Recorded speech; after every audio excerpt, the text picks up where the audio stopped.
ഒരിക്കൽ താഴ്ന്നു പറക്കുന്ന ഒരു പരുന്തിന്റെ പുറത്ത് ഒരു കാക്ക വന്നിരുന്നു. അത് പരുന്തിന്റെ കഴുത്തിന് പിന്നിൽ ആഞ്ഞാഞ്ഞു കൊത്താൻ തുടങ്ങി. എന്നാൽ പരുന്ത് കാക്കയെ കുടഞ്ഞിടുവാനോ തിരിച്ചാക്രമിക്കുവാനോ ശ്രമിച്ചില്ല. അത് സാവധാനം ഉയർന്നുയർന്ന് വളരെ ഉയരത്തിലെത്തിയപ്പോൾ പ്രാണവായു കിട്ടാതെ കാക്ക പിടഞ്ഞ് താഴേക്ക് വീണു.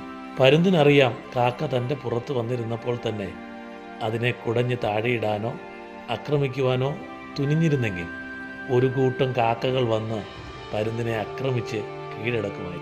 ചുറ്റും ഒരുപാട് പേർ നിന്ന് വിമർശനങ്ങളാലും പരിഹാസങ്ങളാലും നമ്മെ വളഞ്ഞിട്ട് ആക്രമിക്കാറുണ്ട്.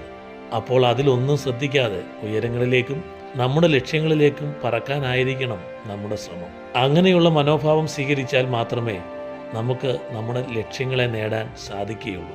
വിമർശനങ്ങളെ നേരിടാനോ പരിഹാസങ്ങൾക്ക് പകരം വീട്ടാനോ നിന്നാൽ നമുക്ക് നമ്മുടെ ലക്ഷ്യത്തിലെത്താൻ സാധിക്കുകയില്ല.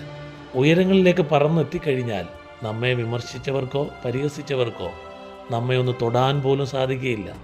നാം ഉയരങ്ങളിൽ പറന്നെത്തിക്കഴിയുമ്പോൾ നമ്മെ വിമർശിച്ചവരും പരിഹസിച്ചവരുമൊക്കെ ഒരു പക്ഷേ അസൂയയോടെയും നിരാശയോടെയും നമ്മെ നോക്കി നിൽക്കുന്ന ഒരു അവസ്ഥയിലേക്ക് എത്തും.